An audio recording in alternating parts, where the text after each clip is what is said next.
Hello, everyone. Welcome to our panel, in which we were talking about the digitalized capital markets and future scenarios. And so, digitalization is all the buzz, and we'd like to talk about what has digitalization has changed in capital markets. So, we were talking about both Istanbul and also with workforce taking us, and then we were talking about sandboxes as well, and most important of all.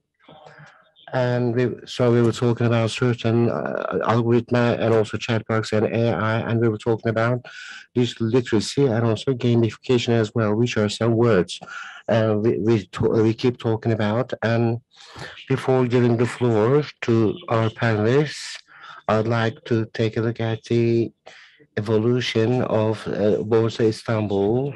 So I've been with the Borsa for 25 years, but as you know that orders were written manually, and then I think the point we have reached is a huge change. And I think the clients have been the catalyzer in this. In 1997 and 1998, we started and having transactions online, but the orders were written manually. And I was so happy to see this change as well, because I was part of the founding team. And then but there's a huge trouble when we fail to give orders using mobile devices now. And I think so that the last change, the BizTech system change is one of the most important points. So I'd like to start with Erdinç Bey. And so we always see Borsa as a market, so as a purchase and sell place. But don't you think it's a technology company? So what do you provide to institutions and also to investors? Thank you so much, Hamid Bey. Before I start, I'd like to greet all the participants and also the viewers with respect. Before answering your question, let me tell you about the role and also place of Borsa Istanbul in capital markets. The roots of Borsa Istanbul goes back to the 19th century. So we have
tam yedekli tasarlanan, uygulama geliştirme aşamalarından tutunun da altyapı bileşenlerine kadar üzerinde çok kafa yorduğumuz, süreklilik anlamında çok ciddi yatırımlar yapmamızı gerektiren bir altyapıya da dönüşmüş durumda. Şimdi biz aynı zamanda hani sizin de bahsettiğiniz gibi bu BizTech teknoloji dönüşümü sonrasında finansal piyasalarda kullanacağımız ürünler ve araçlarla ilgili ürettiğimiz teknolojileri de farklı ülkelere satabilir bir konumdayız şu anda. Bununla da kalmıyoruz. Aslında bu geliştirdiğimiz çözümler için hani rutin mühendislik ve standart operasyonel süreçlerin haricinde sermaye piyasaların ve borsanın ihtiyacı olacak ürünleri geliştirmek, yeni teknolojileri geliştirmek ve Ar-Ge çalışmalarımızı hızlandırmak için borsamızda bir Ar-Ge merkezi de kurulmuş durumda. Borsa İstanbul Bilgi Teknolojileri aslında aynı zamanda bir Ar-Ge merkezidir. Şimdi biz bu Ar-Ge merkezinde ve Ar-Ge merkezinin genelinde hem yönetim hem personel çalışmalar için akademik yaklaşımı benimsiyoruz. Çalışanlarımızın akademik çalışmalarını destekliyoruz. We also support the academic activities of our staff members as well, and we also target to accelerate our R&D efforts in those areas of need. It's a very important target for us to ensure information security, and we are working really hard in order to establish the required infrastructure, and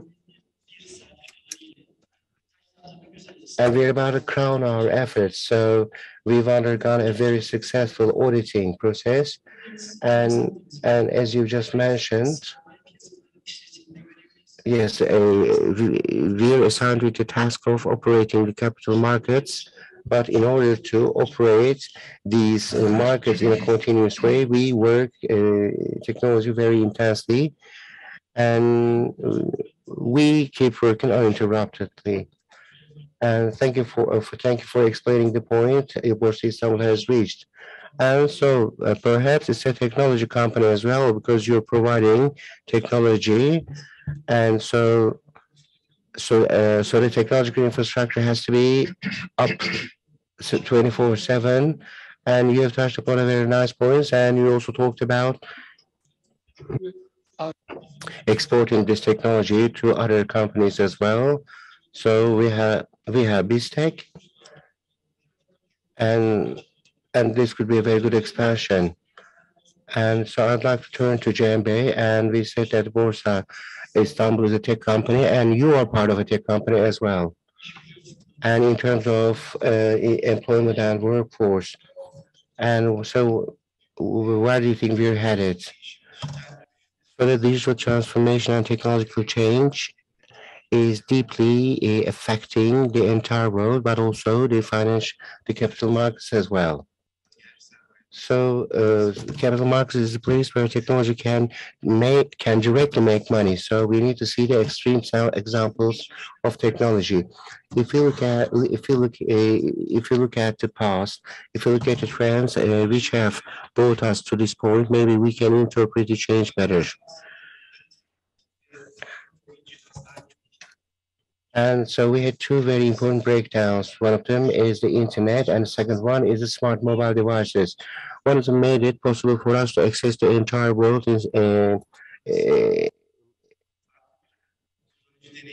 So they have provided a different lifestyle and also a user experience as well, and it was impossible for this not to affect the capital market. For example, it took a ship owner hours to learn that, for example, his or her ship was stranded or stuck in a channel. So, but we know, for example, what products a ship is carrying, and then also we have also watched the implications of a delay in the operations of a ship. But it's a very simple example of what has been made. Therefore, we live in a data age, and we're under a heavy data bombardment. However, But we have realized that big data does not necessarily mean big information. Yes, big data was a hype in our lives, but later, in terms of workforce, and we started looking for data scientists because it was necessary to make sense of all the data we had. Putting all the data in a box had no use for us. And then so the number of bonds and also securities increased in Bursa, and also crypto money has become part of our lives. So, and this crypto money works 24/7. So there was a need for it. So we started to lose our efficiency, our ability of monitoring things efficiently. So visualization has become part of our lives, and also the workforce of the designers has come to a completely different point, and the products have changed as well. As a result of all this, the appetite of the investors has changed as well. They wanted to access things faster, and they wanted to access more things, and they wanted to reach what they needed. So this is a personalized financial world. We would like to reach whatever we're looking for immediately, and we'd like to be able to capture the signal in it, and so we are trying to capture the possibility of making profit. So it's not only the capital markets, and I think our entire lives have changed about it. So data is everywhere, ubiquitous in our lives, and and the same goes for shopping as well. But however, I believe it has become much more meaningful in capital markets, and so certain companies in certain domains started to copy their business, or they started penetrating into many different markets uh, in an impertinent way. And then, because there have been failures, now people are going back to their domain information. So algorithms and AI are not causing people to disappear, but they make the expertise of people even more important. So specialization is very important, and now the companies are in a place where they have to employ people who they've never imagined. And so there are social media directors and many others, because because these companies are collecting data as well. When you fail to manage this data, and because you cannot follow all the data set. Now, software has to do it now. So, didn't we have algorithms in our lives at all? So we always had algorithms in our minds, but we,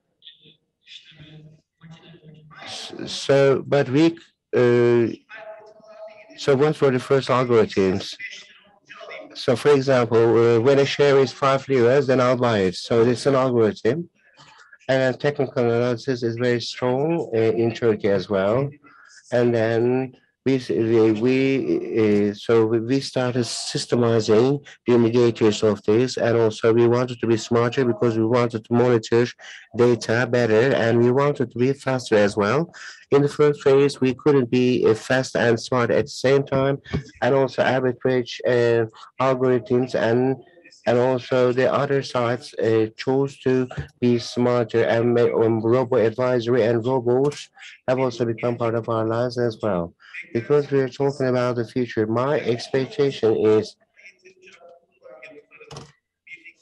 and maybe not so fast, but efficient structures should be working together, high intelligent frequency trading.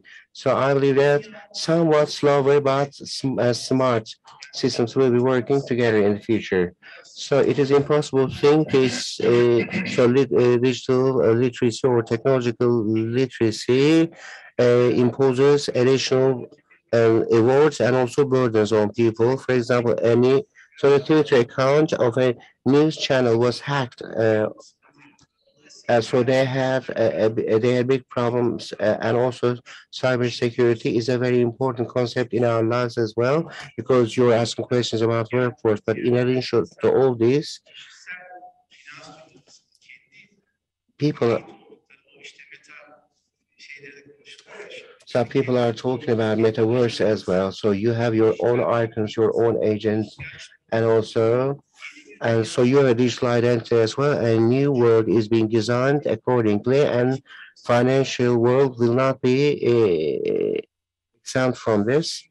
And so the working life. So this we're not living in a world in which people will be working on their own.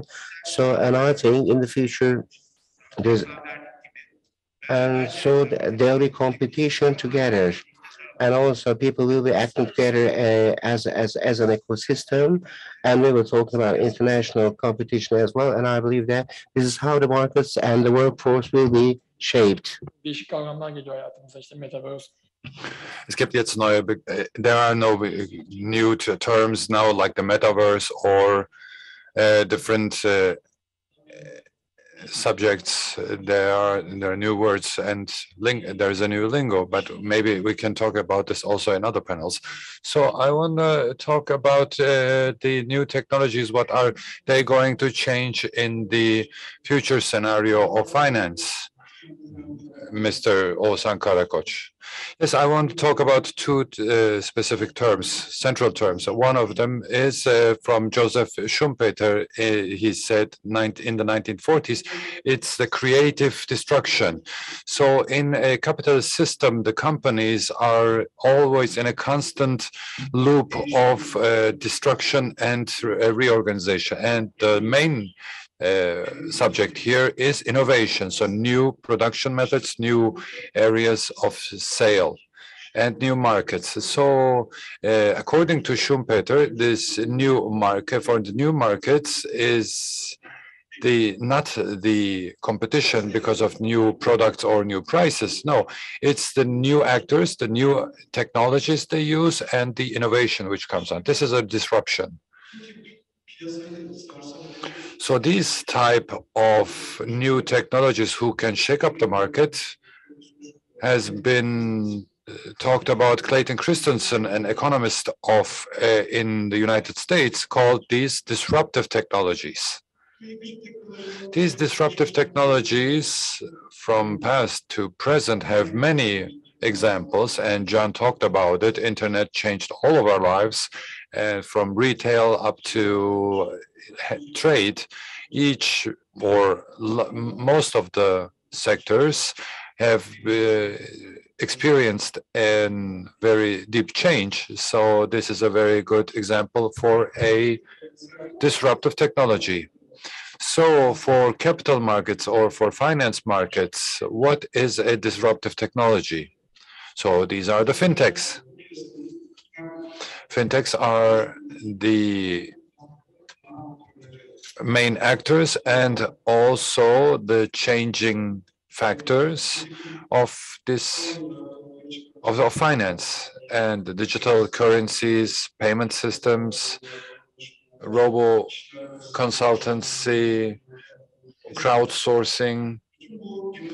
All of these innovative business models are ways for fintechs to take the place of traditional companies like banks or finance institutions. PwC did a global CEO survey, and we should look at the results of this survey because 80% of the CEOs of banks don't come from other branches, from sectors, and they are more afraid of the innovation of and the development of these new technologies from fintech companies. So what are these disruptive companies of these fintechs? And these are four: blockchain, artificial intelligence, data analytics, and cloud computing. So a blockchain is here different from the others. Why? Because you are doing all of these transactions and these are coded in a chain and you can follow them back. Secondly, the ledger in which these transactions are recorded and the up-to-date ledger is distributed amongst all of the nodes of this blockchain. Thirdly, there are encryption and consensus methods, and a data which has been once written cannot be changed. So this leads to a security of the system, and you have a distributed system. So with this distributed system, you don't have the middleman anymore. And lastly, these so-called smart contracts lead to automation inside this blockchain system. So these differentiating factors of the blockchain technology and how they will change the finance sector is a question. So firstly is register and clearing. And usually this has been done in a matter of days. And if it's between countries, so it prolongs even longer. So with the distributed architecture of a blockchain and with the confirmation system, you can speed up all of this process. And you can do it also in shorter steps, even one step. So the risk of the other side and of letter of intent or guarantee can be maybe eliminated. So you think that this as the blockchain will have an area where you can where it will be used, right? Yes, definitely. And we said there are transactions and there's registered in a chain and the ledger is distributed amongst all users. And this gives us the means to make an audit and a control of the system much more effectively. So blockchain is we said it's not central. You don't have the middleman anymore in blockchain. So this is a reason why it's a disruptive technology. And the investors, when they're doing transactions between each other or with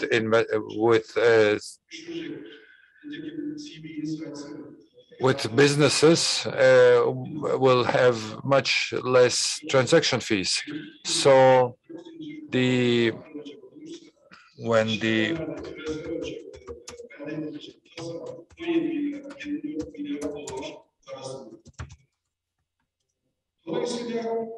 the asset-backed securities are also used in the blockchain, this would lead to a decrease of fees.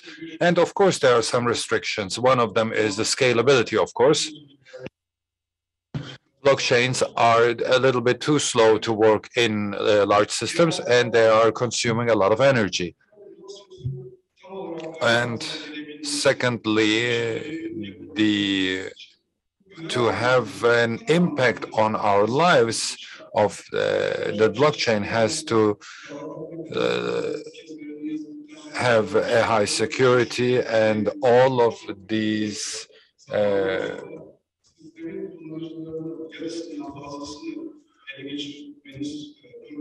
and you have securities because it's a distributed system. But if you are able to have more than half of these users, then you can manipulate. But if this is a large system, that will be practically impossible. So all of our business processes won't be transferred to blockchain. There are areas like security, taxation, or law, for example, who have to work in close relations with periphery. So we will face some integration problems there when we were trying to transfer this into blockchain. So to have blockchain as one part of our lives, we need some regulations and we need to work on this area. And China and America and lots of other countries working on this subject and putting a lot of effort and energy into it. So we can see in the foreseeable future, like 5 or 10 years, I think that the blockchain technology will transform these sectors and markets, and the market players should be aware of this and should prepare for this change and take their positions, and want to end my words with these.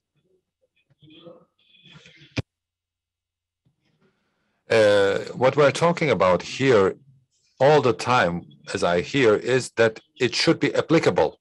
So we're talking about blockchain, it's changing our lives. We're talking about cryptocurrencies, but it has to be also applicable.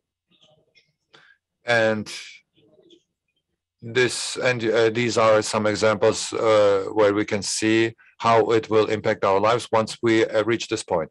So one of the subjects we're talking about is sandboxes. And maybe we should begin from the start. What's a sandbox? Where do we use it? And how will this change our lives? Is this a testing ground for the capital markets? What do you think about it? Thank you. Before I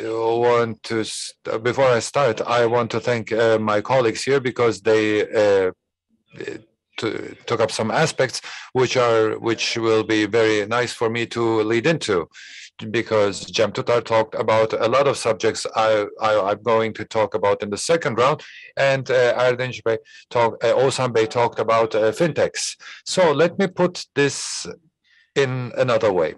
So we are working for a long time in this capital markets, me more in the academic part. But let's spool back for 10 years, for example.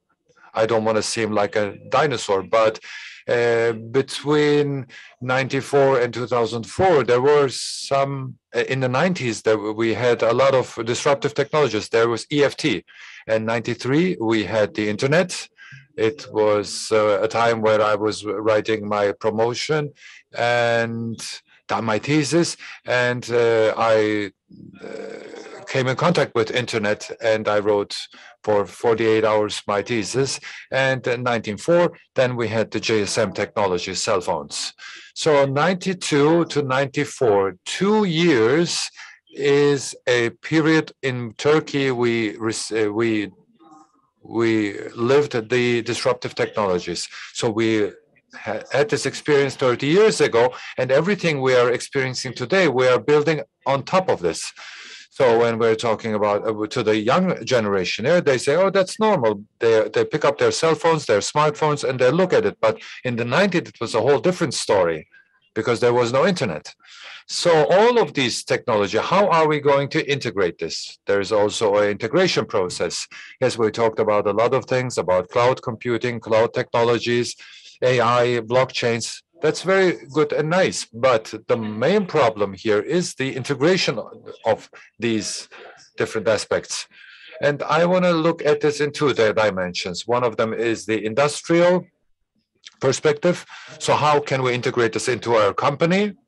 So this is where we need sandbox in the first hand. So nobody uses directly a new technology in their company. They use it first in a sandbox. So if you have a fish tank at home and buy a new fish, you don't put it directly into the fish tank, but you put it in a intermediary smaller tank. So there is an integration process. So this, and the side of technology, this is the working process of the sandbox in the sector, in the business. So let's see how this technology works in the sandbox and then integrate it internally. But for sandboxes in the regulator side, the story is different. This is also a story of integration. If you have an application or a fintech application or a new technology, before it comes to the market, you have to know what kind of effect it will have on the market. Will it change the equilibrium in the market? Will it have some destructive effects on the consumer side? So this is where you use a sandbox on the regulatory side. So we can think of it in different levels. How do states look at this? England is here the country who has seen this for the first time. Why is England now a safe haven for new technologies and for new investors in new technologies? Because there's a deep strategy, there's a state strategy behind it. And when I look at it, I see that England, that Great Britain said for 15 years, before 15 years, we want to do this first, and they started a project called Project Innovative Project. And when you say, for example, you are a fintech startup and you come into this project and they tell you what all they're testing you if you are conform with the new technologies and with the security. Then you are going through a risk analysis process, and then you are prepared for the market in Great Britain. And then, of course, there is this area. You have to also be approved. And what does the state gain from this? So this disruptive or this destructive part will be eliminated here because it will have huge effects. So you will see what this effect will be. And secondly, you will find out where you are in the state's politics, if there's a law for it, and if you fit into the system. And we talked about the sandbox when we worked together with the regulators here in Turkey as the academics part. And especially when you're talking about fintechs, then the sandbox is unavoidable. There are a lot of different examples in the world, like I said. On the other hand, I have to say that the area of fintechs is one of the areas where the investment is flowing right now. I read in a report that Great Britain had 8 billion pounds, more than 8 billion pounds of investment has been done into the fintech area. When you see this number, of course, you want that this investment for your country too, of course. But a very important provision or condition is that you have to have a sandbox, because there is the Capital Market Authority, for example, who puts some rules and regulations here, and you will be tested in the sandbox about these rules and regulations, and then this investment will flow into the country. So these direct foreign this would lead that the foreign direct investments will increase, and this is what we're looking for in Turkey. And Great Britain has, after 2015, opened this in different cohorts and announced it. And in August 2021, they said, we don't need cohorts anymore. And over 300 companies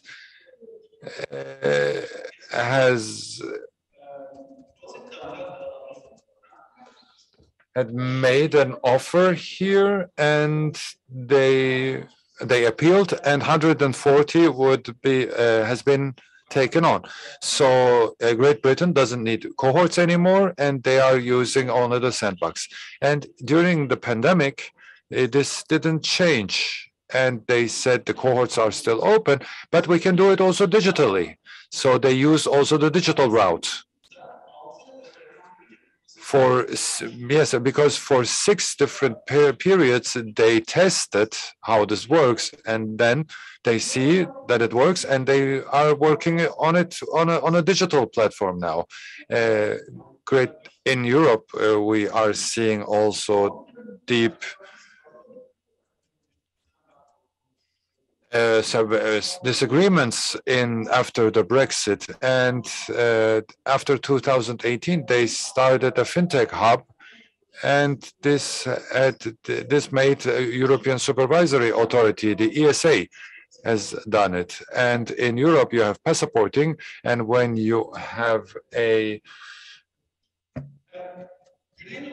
when you have the approval, when you have the confirmation, you can go also into other countries inside the EU.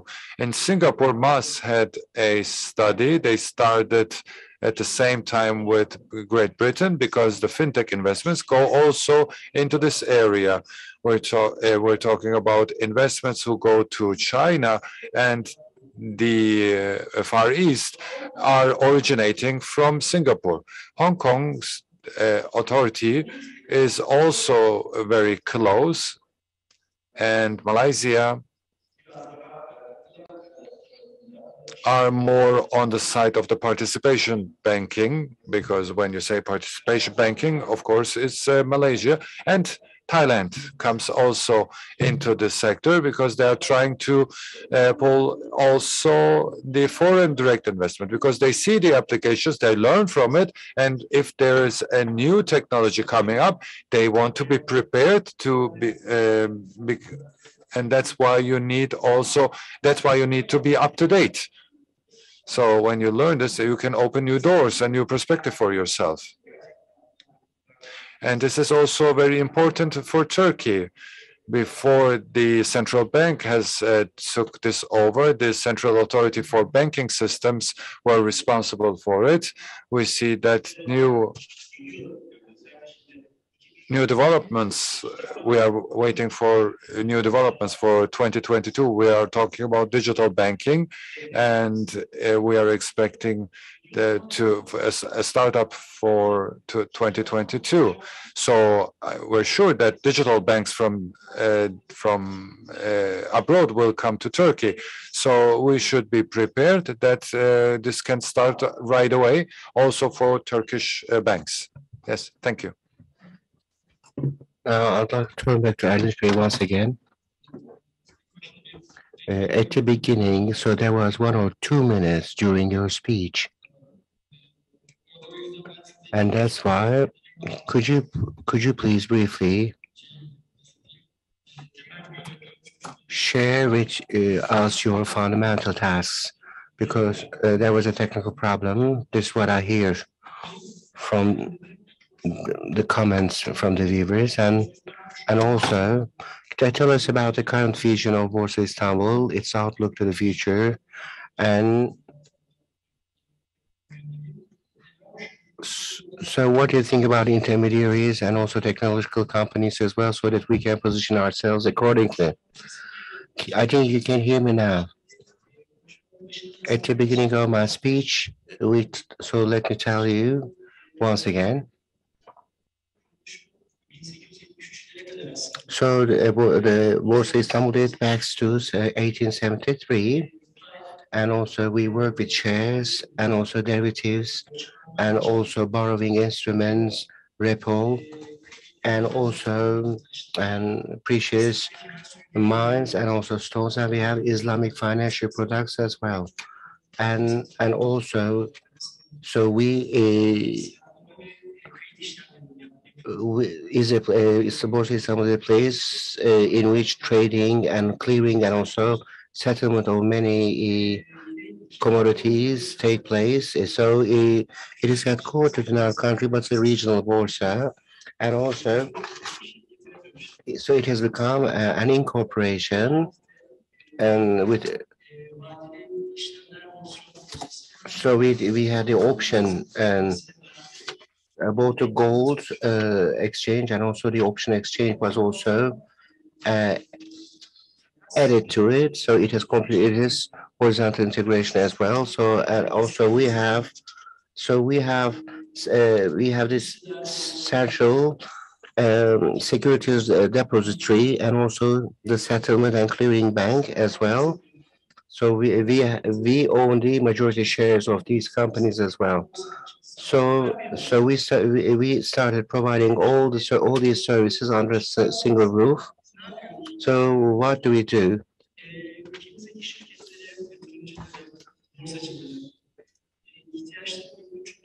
We provide many different financial products to the investors, to traders and companies in our country, and then so and of course we provide them in a competitive, in an honest, and also a transparent way. And also we attach great importance to creating stable markets. And then, so we operate these markets as well. So this is what I said at the beginning of my speech. So when we talk about the technological aspects, and so there are some parts which overlap with the markets abroad, and there are some differences as well. And let me tell you about what we'll do from now on. When we look at traditional, conventional stock exchanging, stock exchanges have a data center within their bodies, and also they have some technological infrastructures which they operate themselves, and then also they provide information for investors and also for other technological companies as well. So they offer them the opportunity to access to the market, and also the interlocutor operate their own systems themselves. And so we open the market to these institutions. When we look at the applications abroad, we see the trend is changing. It is changing in the sense that now the world stock exchanges to their members, and so they are providing infrastructure or software as a service too, and data publishing agencies, and also to their members and also investors as well. So when commissioning a service, they want to so they'd like to offer more effective and efficient services. This is we see this practice in the stock exchanges abroad. In the coming years, we'll be concentrating and focusing on this topic, and we'll be looking for ways of uh, applying it in our country as well. So providing this as a service would be very, very valuable for intermediaries and also for technological providers like us as well. And then if they can receive this service, then they can spend more time for value added activities as well. Of course, we'll be in touch with you as well. When we look at the world stock exchanges again to see where the trends are heading towards, another topic of concern for Borsa Istanbul is about data analytics, as touched upon by Jambe, about big data, and we'd like to offer more value-added services and also products. We see that World Stock Exchanges are sharing this, they are offering this to their markets, to their members. As Borsa Istanbul, we will focus on this topic. So our technological teams are pondering on and working on this topic, as I said. And so we are thinking of introducing new products and also services to the market. Thank you very much. So I believe that so we should be completing, or we should be complementary to the vision of Borsa Istanbul. In the first round, so I'd like to go back to a topic which we talked about with Jambe. We talked about AI and algorithms as well. So we always have algorithms in our minds. So for example, when investing in a share, for example, we know how to do it. However, putting it on paper or on computer is what we have, what we're learning. Are investors are really listening to these algorithms, or do they act differently? Thank you very much. And first, so as I said, the topic of the digital future is creating an ecosystem and also acting together within that competition, and also um, I think so we shouldn't target competition only in Turkey. So the capital market solutions in Turkey, so the complexity of the solutions and also the power of these solutions do not have many examples in the world. And and we see this in those products which are thriving to come to Turkey. So we need to be more self-confident. We need to trust ourselves more. And I believe that we should act together so that we can make a further progress as well. So how did we use? So we had a period of slates. So the first data distribution tool of that time was pagers. So traders and doctors used pagers just as a reference to the past. So using that technology, they took ahead of other people. Instead of learning the prices from the newspaper in the evening, and so the operators walked around the slates and took notes, and they learned the price, and they learned technology to get ahead of others. So we want to. So the investors are trying to go one step further using technology, and so if we view the algorithms and artificial intelligence like this, then we'll be using them for our own benefits in the right way. I'm a developer as well, so I've been a software developer for many years. In 2005 and 2006, I think it was a first in Turkey. So I developed an app. So there were Blackberries and Nokia's, and so we had some Java applications for trading.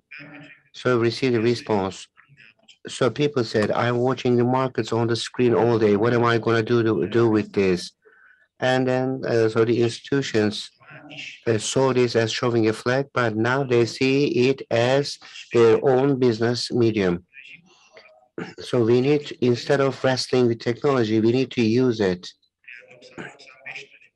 From 1990 to 1995, we are still digesting the developments of that time. And so we know very little about what we will experience in the future because our dreams are just like Star Wars movies. We are in so we're in the space, but we use analogous things. So seeing the future or forcing the future is not possible. So if we resist it, maybe we wouldn't have been able to reach this point. And so so so for example, there was a transition from slate to another system, from that system to BSTEC. So there's no good in resisting, and so there was a limit to what you could do manually. So I remember the resistance against these Nokia telephones and also Blackberries as well. We need to change our mentality as well. So resisting algorithm and artificial intelligence is similar to this as well. These exist to make you stronger, not to compete with you. So then, first we must decide what we really need. So if you have a hammer, everything is a nail, but that's not the case. So for example, I cannot compete with this speed as an individual investor. Then setting a strategy based on speed is wrong. You need to set your strategy based on the technologies that are available to you. So why did our algorithms become part of our lives? Due to lack of systems, and also because we fail to manage our emotional mood. And the first thing the algorithms have brought to us is discipline, because you make a decision. However, algorithms are not magical formulas. They won't do anything that we don't tell them to. So they do whatever we tell them to do. So the first step is having a strategy, and maybe step zero is knowing yourself, how much you need that money, and when you'll be using it, and then come the tools. We're talking about first. So people are talking about technical analysis robots. For example, are the indicators overlapping? So we will talking about different things tomorrow in the future, and then we will talking about AI. And maybe these figures belong to 2 or 3 years ago. And so for 54 million WhatsApp messages are sent and also for every so for example we've been collecting Twitter data for many years. So there's squawk box in the United States. So there were speakers. So they were shouting in the trading floor, and also people only listened to the noise. So they didn't care about what people were saying. So they were making sentiment analysis. And maybe I'm talking about 1930s or 1940s. So how do they do it now? So they make sentiment analysis based on Twitter data, but it is also noise as well. So there's a question as well. So about the previous topic. Do you think individual investors can compete with corporate investors? I think yes. So algorithms should not be viewed as only trading algorithms, because trading algorithms are also used on the side of regulation. It's also used for the risk management of institutions and also the risk management of the market as well. And it can be used as part of your individual strategy as well. What really matters is who you're competing with. So you should be competing with your personal targets, not with other people. So once you reach this perspective, so they are using HFT, but I don't, so I can't compete with them. So you don't need 3 nanoseconds or 5 milliseconds. So if you really need it, then you're in the wrong place. And so there's a question about HFT. I will, and also before I move to you about the use of HFTs. So there's a question as to whether there's any data about HFT. So yes, actually we do. HFTs have a very big share, and so I didn't check the most recent figures. However, it is above 70, and more than 70 is being processed with HFTs, and also so, so I was wondering if individual investors were also benefiting from this as well. So I'm not sure whether. Let me put it this way. When you take a look at the collocation side, as you know that, so, so the market, so there is a rapid access, and so our members use their own devices, so they place their own devices to the cabinets provided in the Borsa, and so they use a local network. So this is what we call a collocation. So when our members come to us to receive collocation services, we need to take a look at the investor profile on their side, and we only see this member who receives collocation services from us. And I think this has to do between the members and also these institutions, these organizations. I'd like to move to Samir once again, and we are talking about concepts in our lives, and so we're running out of time as well. So we're talking about chatbots, and can we communicate? Can we really communicate with chatbots? Is there? I'd like to hear your take on this.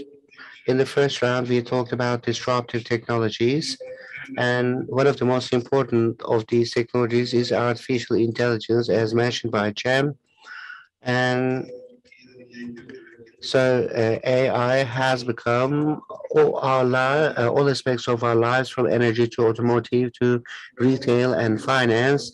So AI is offering added value in all the markets, in all the sectors. PricewaterhouseCoopers, so they make a forecast, and from the year 2030 globally, the GDP will grow by 14% thanks to artificial intelligence. So this corresponds to $15.7 trillion. And so the artificial intelligence is growing and developing every day. And also, so this is the picture we see from a global perspective. And so if we look at AI specifically in the financial markets. So what are the applications that are mainly used with AI? So there are chatbots or smart assistants. How do we use them? So, so when we look at those intermediaries who have some activities about these chatbots, so there's a live chat environment on their websites, and also they integrate their chatbots to WhatsApp and some other channels as well. And so the customers do not get lost in the labyrinth-like complex structures or websites. So the customers can find solutions to those answers to their questions through this chat box. This also relieves the burden on the customer cares, and so they provide information about, for example, position information, and they also use to provide warnings as well. And so some other uses of chat boxes are possible as well. And so chat box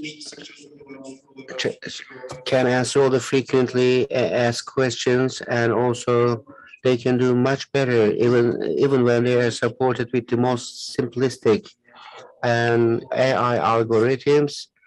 And then we have developed a trading assistant, for example. So, and we have also integrated it with the ecosystem of the intermediary, and we have positioned it to work in compliance with the ecosystem of our intermediary. For example, when it comes to opening accounts, and so some regulations have been made about opening about opening accounts online. So chatbox can,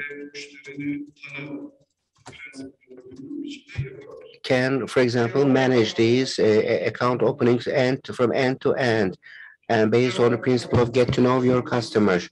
Then,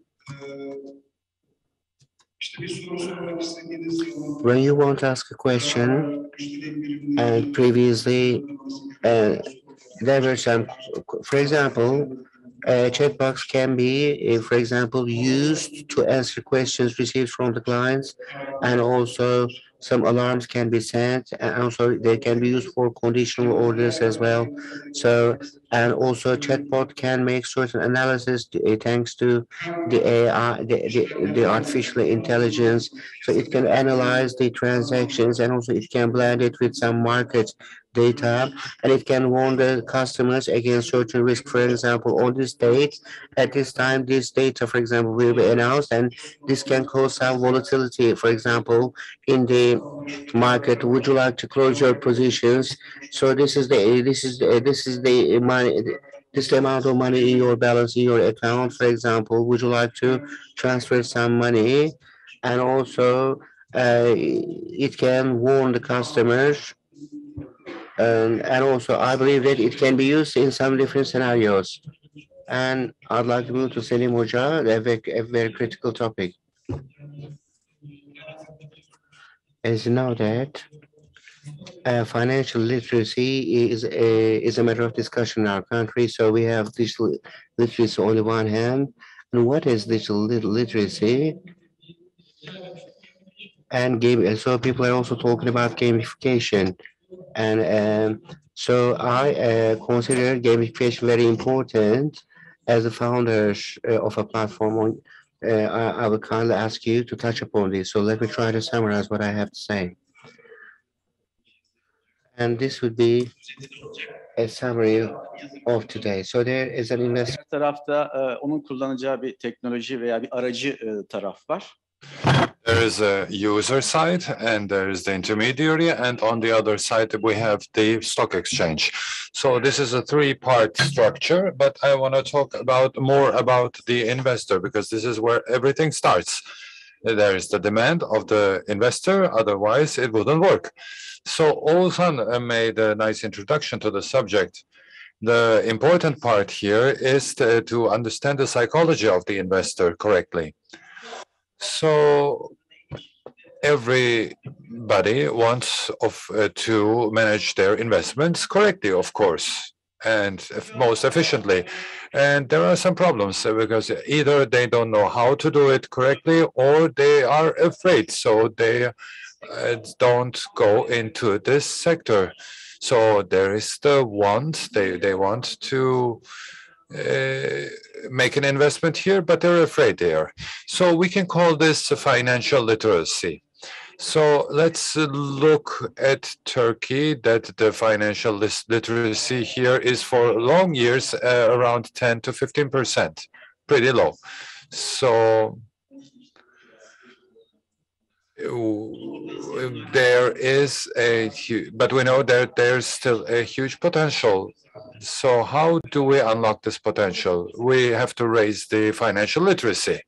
And in the afternoon, Attila Bey will also have a lecture about this, but I want to talk about digital financial literacy. We don't have the old rooms where we have the buy and sell options, but everything is now done in digitally, and you have algorithms, and algorithms aren't used only by investors, but we have it also hardwired into our brains since birth.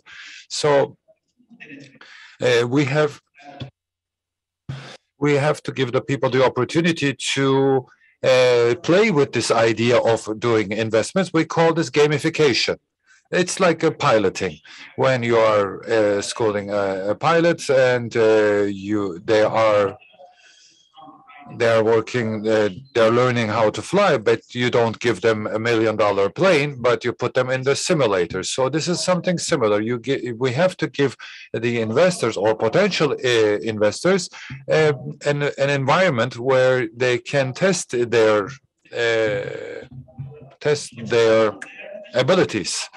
So, you know it also from Monopoly, for example. When you open the box, the money is worth something, but when you close the box, it's just paper. So you can use some kind of similar currency in these gamification projects where you have a playground and you play with these currencies which are not real, and when you feel safe and you're not afraid anymore, then you can go into the market. So thank you very much. We're low on time and we have to finish here. And thank you very much for all of your bright ideas and notions. And thank you. And we'll meet in other panels.